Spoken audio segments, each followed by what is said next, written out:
আসসালামু আলাইকুম। আজকে আমরা জগন্নাথ বিশ্ববিদ্যালয় ভর্তি পরীক্ষা 2025-2026 সেশনের সর্বশেষ আপডেট জানবো। আমরা জানি যে আজকে কিন্তু জগন্নাথ বিশ্ববিদ্যালয় ভর্তি পরীক্ষার তারিখগুলো ফিক্সড হয়ে গেছে এবং সবগুলো ইউনিটের ভর্তি পরীক্ষার তারিখ কিন্তু ফিক্সড হয়ে গেছে। আমরা জগন্নাথ বিশ্ববিদ্যালয় ভর্তি পরীক্ষার তারিখ জানবো এবং জগন্নাথ বিশ্ববিদ্যালয় ভর্তি পরীক্ষা পদ্ধতি নিয়ে কিন্তু সবার অনেক প্রশ্ন আছে, সবাই কিন্তু মিলাতে পারে না যে মানদণ্ডটা কেমন হবে, ব্যবহারিক পরীক্ষা কিভাবে হয়, নেগেটিভ মার্ক, ফার্স্ট নম্বর, ক্যালকুলেটর এবং আদার্স যে সুবিধা অসুবিধা থেকে শুরু করে সবাই কিন্তু এই জিনিসগুলো মিলাতে পারে না। এটা আমরা বিস্তারিত এগুলো নিয়ে আলোচনা করব। আর আরেকটা হলো আবেদনের যে শর্তগুলো আছে সেটা আমরা দেখবো, আসন সংখ্যা, তারপর হলো আমাদের আবাসিক সুবিধা থেকে শুরু করে সবকিছু আমরা বিস্তারিত জানবো। তো প্রথম আমরা দেখি যে জগন্নাথ বিশ্ববিদ্যালয়ের 2025-26 সেশনে আমাদের ভর্তি পরীক্ষার তারিখ, প্রথম পরীক্ষা যেটা শুরু হবে সেটা হলো ইউনিট যেটা চারুকলা ইউনিট। ইউনিট হলো আমাদের চারুকলা ইউনিটের পরীক্ষা দিয়ে কিন্তু জগন্নাথ বিশ্ববিদ্যালয়ে ভর্তি পরীক্ষা শুরু হবে এবং 23 জানুয়ারি 2026 সালে, এটা হলো 5 ডিসেম্বর 2025, 23 ডিসেম্বর 2026 সালের বি ইউনিটের পরীক্ষার মাধ্যমে আমাদের জগন্নাথ বিশ্ববিদ্যালয়ে ভর্তি পরীক্ষা শেষ হবে। তো প্রথম পরীক্ষা শুরু হচ্ছে ইউনিটে চারুকলা ইউনিট, 5 ডিসেম্বর 2025 সালে পরীক্ষা হবে। এরপর আছে এ ইউনিট 13 ডিসেম্বর। আমাদের কিন্তু ঢাকা বিশ্ববিদ্যালয়ে কিন্তু 13 ডিসেম্বর পরীক্ষা এই ইউনিটে। সো এটা নিয়ে টেনশনের কিছু নেই। যদি আমরা এবছরে যেহেতু এখনো সার্কুলার দেয় নাই, আমরা যদি আগের বছরের সাথে একটু কম্পেয়ার করি তাহলে সেক্ষেত্রে দেখা গেল ঢাকা বিশ্ববিদ্যালয় ভর্তি পরীক্ষা এই ইউনিটে যদি সকালে হয়, জগন্নাথ বিশ্ববিদ্যালয় হয় বিকালে, সাধারণত এভাবে হয়। এবারও যদি এক্সেপশনাল কিছু না ঘটে তাহলে সেম একই পদ্ধতিতে পরীক্ষা হবে। এরপরে সি ইউনিটে পরীক্ষা বিজনেস স্টাডিজের পরীক্ষা হবে 26 ডিসেম্বর 2025 সালে। এরপরে এবছর পরীক্ষা শেষ, তারপরে আগামী বছর জানুয়ারি মাসে ডি ইউনিট মানে সামাজিক বিজ্ঞান অনুষদের পরীক্ষা হবে 9 জানুয়ারি 2026 সালে এবং হলো বি ইউনিট মানে কলা অনুষদের পরীক্ষা হবে 23 জানুয়ারি 2026 সালে। এরপর আমাদের আবেদনের যোগ্যতা, আমরা জানি জগন্নাথ বিশ্ববিদ্যালয়ে কিন্তু সেকেন্ড টাইমের কোনো সুযোগ নেই।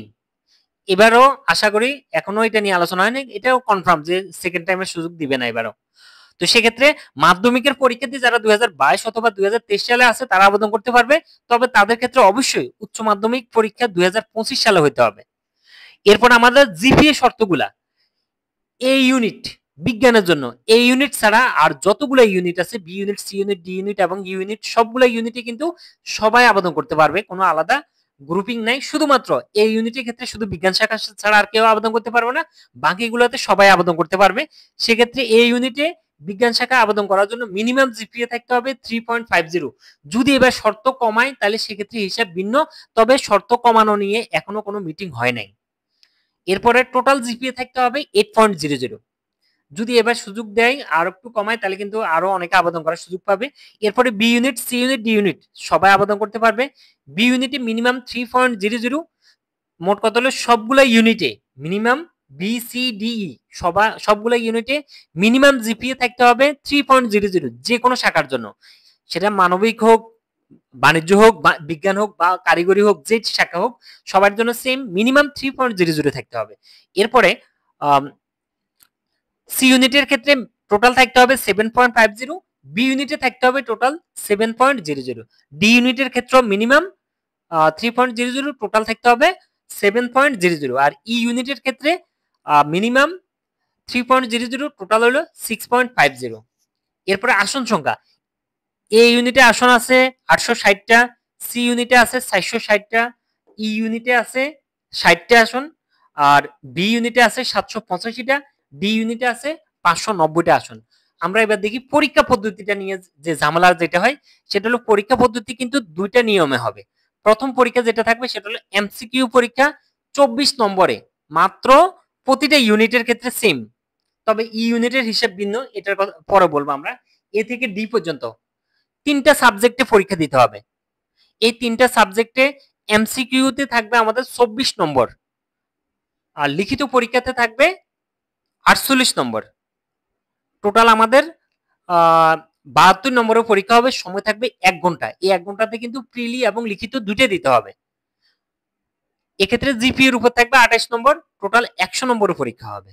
তো আমরা এখন দেখবো যে সময় এ বি সি ডি, এ থেকে ডি পর্যন্ত এই সবগুলো পরীক্ষার প্রিলি এবং লিখিত পরীক্ষার জন্য সময় থাকবে 1 ঘন্টা।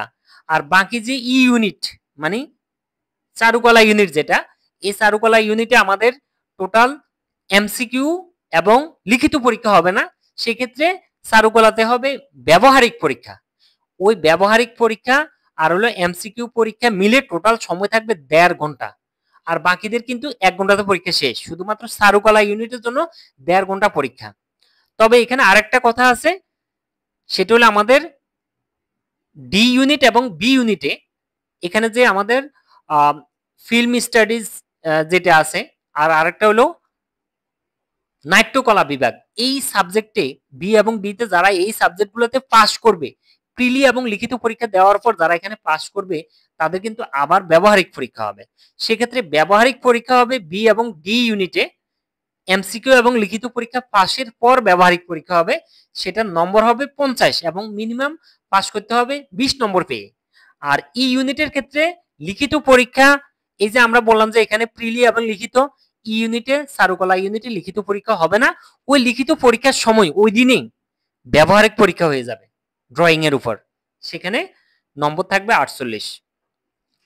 তাহলে আমরা মোটামুটি পরীক্ষার পদ্ধতিটা একটু আইডিয়া হয়েছে, সেটা হলো এমসিকিউ তে থাকবে 24 আর লিখিত পরীক্ষাতে থাকবে 48, টোটাল 72 নম্বরের পরীক্ষা। আমি আবার একটু বলে দিচ্ছি, সেটা হলো বি এবং ডি যারা প্রিলি এবং লিখিত পরীক্ষা পাস করবে, তাদের ক্ষেত্রে আবার যাদের ফিল্ম স্টাডিজ সাবজেক্ট চয়েস দিবে, আর হলো আরেকটা হলো নাট্যকলা, এগুলো এই দুইটাতে যারা সাবজেক্ট চয়েস দিবে, তাদের পরবর্তীতে আবার ব্যবহারিক পরীক্ষা 50 নম্বরে হবে প্রিলি এবং লিখিত পরীক্ষা পাস করার পর। আর চারুকলা ইউনিটের ক্ষেত্রে আবার ব্যবহারিক পরীক্ষা দেওয়ার দরকার নেই, সে এখানে যে প্রিলি পরীক্ষা দিবে ওই দিনে তার ব্যবহারিক ড্রয়িং পরীক্ষা হয়ে যাবে। লিখিত পরীক্ষার সময় থাকবে 1.5 ঘন্টা। এবার আমরা যদি একটু দেখি নেগেটিভ মার্ক, এমসিকিউর জন্য কোনো নেগেটিভ মার্ক জগন্নাথ বিশ্ববিদ্যালয়ে নেই, তবে এবার যদি আসে সেটা হিসাব ভিন্ন, কিন্তু এখন পর্যন্ত নেই। এরপরে 5 নম্বর, যে এমসিকিউ পরীক্ষায় কত পাস করলে লিখিত খাতা দেখবে, এরকম কন্ডিশন জগন্নাথ বিশ্ববিদ্যালয়ে নেই, সার্কুলারে উল্লেখ নেই বিগত সার্কুলার গুলাতে। সেক্ষেত্রে 5 নম্বরের কোনো নির্দিষ্ট নেই যে 24 থেকে এত পেতে হবে, সরাসরি এমসিকিউ পরীক্ষা পাস করার পর তারপর ওরা লিখিত খাতা দেখবে। এরপরে মানবন্ধনের ক্ষেত্রে যেটা থাকবে সেটা হলো সবগুলা ইউনিটে 3টা করে সাবজেক্ট থাকবে। এই ইউনিটে আছে পদার্থ আছে, রসায়ন আছে, গণিত আছে। কেউ যদি চাই যে আমি গণিত অ্যান্সার করব না, জীববিজ্ঞান অ্যান্সার করব, তাহলে সেক্ষেত্রে যেহেতু এখানে কন্ডিশন দেয় নাই, যদি সার্কুলারে উল্লেখ থাকে হিসাব ভিন্ন যে গণিত থাকতে হবে বা জীববিজ্ঞান থাকতে হবে, এরকম যদি কোনো কন্ডিশন দেয় তাহলে হিসাব ভিন্ন। যদি কন্ডিশন উল্লেখ না করে, তাহলে সেক্ষেত্রে কারো যদি গণিত নাও থাকে তাও কিন্তু সে পরীক্ষা দিতে পারবে। তো সেক্ষেত্রে পদার্থ রসায়ন জীব অ্যান্সার করবে, জীব না থাকলে পদার্থ রসায়ন গণিত যে কোনো 3টা দিতে হবে। এক্ষেত্রে নম্বর বন্টনটা হবে প্রিলিজে 24 নম্বরের পরীক্ষা, এখানে প্রতিটা বিষয়ে থাকবে 8 করে, তাহলে 3 8 24, আর লিখিত পরীক্ষায় প্রতিটাতে থাকবে 16 করে, তাহলে 3 16 48। এই সবগুলো ইউনিটের সেম অবস্থা, এই যে 24 নম্বরে এমসিকিউ, সেক্ষেত্রে প্রতিটা বিষয় থেকে থাকবে 8 করে, 3 8 24, আর লিখিত সবগুলো ইউনিট থেকে সেম, লিখিত পরীক্ষার সময় সবগুলো ইউনিটের হিসাব ভিন্ন হয়, যে চারুকলা ইউনিট। আর বাকি সবগুলোর ক্ষেত্রে আমাদের এই যে যখন এখানে পরীক্ষা হবে লিখিত পরীক্ষা, সবগুলোতে 16 করে থাকবে, 3 16 48। এখন আমরা দেখি বি ইউনিটে কি কি সাবজেক্ট থাকবে। বাংলা, ইংরেজি এবং সাধারণ জ্ঞান সবার জন্য সেম, সবাই এই পরীক্ষা যারা বি ইউনিটে যে কোনো শাখা থেকে আবেদন করবে তাদের এই 3টে বিষয়ে পরীক্ষা দিতে হবে, প্রিলি এবং লিখিত পরীক্ষার সময় থাকবে 1 ঘন্টা। আর ডি ইউনিটের ক্ষেত্রে বাংলা, ইংরেজি এবং হলো সাধারণ জ্ঞান থাকবে, তবে সাধারণ জ্ঞানের সাথে আবার গণিতের আইকিউ টাইপের কিছু গণিত থাকবে, সেটা হলো টোটাল কিন্তু সেম 16 নম্বরে, 3 16 48, 3টে সাবজেক্ট, বাংলা, ইংরেজি আর হলো সাধারণ জ্ঞান এবং ম্যাথ আইকিউ মিলে হলো একটা সাবজেক্ট। এরপরে সার্কুলার ইউনিটের ক্ষেত্রে ই ইউনিট, বাংলা, ইংরেজি এবং সাধারণ জ্ঞান, এই 3টার উপর প্রিলি পরীক্ষা হবে 24 নম্বরে, 3 3 8 24। আর হলো ড্রয়িংটা পরীক্ষা হবে তখন, সেটাতে পরীক্ষা বা 48 নম্বরের পরীক্ষা হবে অঙ্কনের উপর। এরপরে সি ইউনিটে আছে আমাদের বাণিজ্য শাখার জন্য, যারা সি ইউনিট হলো আমাদের বিজনেস স্টাডিজ, এখানে বাণিজ্য শাখা থেকে যারা আবেদন করবে তাদের ক্ষেত্রে ইংরেজি থাকবে, আর থাকবে ম্যাথ থাকবে, আইকিউ টাইপের সাধারণ গণিত থাকবে, আর এক্ষেত্রে অ্যাকাউন্টিং আর ব্যবসা নীতি, এটা একটা সাবজেক্ট, এটা একটা, এই 3টে সাবজেক্টে 3 8 24 আর হলো 3 16 48। এরপরে আরেকটা জিনিস, সি ইউনিটে বাণিজ্য ছাড়া ছাড়া মানে বিজ্ঞান, মানবিক বা অন্যান্য শাখা যারা আছে তাদের জন্য হলো ইংরেজি, ম্যাথ আইকিউ আর হলো সাধারণ জ্ঞান, এই তিনটা সাবজেক্টের উপর এমসিকিউতে 24 আর লিখিততে 48।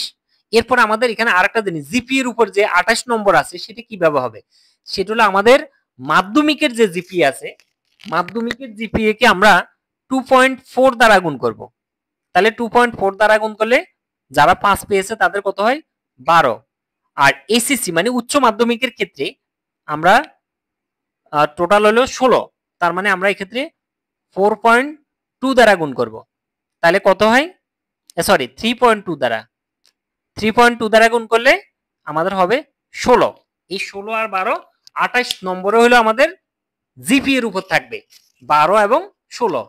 টোটাল 100 নম্বরের এমসিকিউ পরীক্ষা, সরি 100 নম্বরের উপরে আমাদের মেধা তালিকা নির্ধারিত হবে। এরপর আরেকটা জিনিস, এমসিকিউ এবং লিখিত পরীক্ষায় ক্যালকুলেটর ব্যবহার করা যাবে না, নিষিদ্ধ। ব্যবহারিক পরীক্ষা তো একটু আগে আমরা বলে ফেলছি। আবাসিক সুবিধা, জগন্নাথ বিশ্ববিদ্যালয়ে এখন পর্যন্ত কোনো আবাসিক হল নেই, তবে কাজ চলতেছে, শীঘ্রই আস্তে আস্তে হবে, তবে সবার জন্য না, সেটা হয়তো মেয়েদের জন্য একটা আবাসিক হল আস্তে আস্তে হবে, সময় লাগবে, প্রক্রিয়ায় আছে, আস্তে আস্তে হবে, তবে এই মুহূর্তে নাই, খুব দ্রুত কাজ হচ্ছে। এরপরে ওয়েবসাইট, জগন্নাথ বিশ্ববিদ্যালয়ের যে কোনো তথ্য জানার জন্য বা অনলাইনে আবেদন করার জন্য আমাদের যে ওয়েবসাইট সেটা হলো এটা, https দিব, দুইটা স্ল্যাশ দিব, admission.jnu.ac.bd। এটাই ছিল আমাদের জগন্নাথ বিশ্ববিদ্যালয়ের সর্বশেষ আপডেট। নেক্সট কোনো আপডেট আসলে আমরা সেটা অবশ্যই জানাবো। আর এরপরও যদি এখানে কারো কোনো কিছু বুঝতে সমস্যা হয় বা কোনো কিছু জানার থাকে তাহলে সেক্ষেত্রে কমেন্ট করলে আমি অবশ্যই রিপ্লাই দেওয়ার চেষ্টা করবো। ধন্যবাদ, আসসালামু আলাইকুম।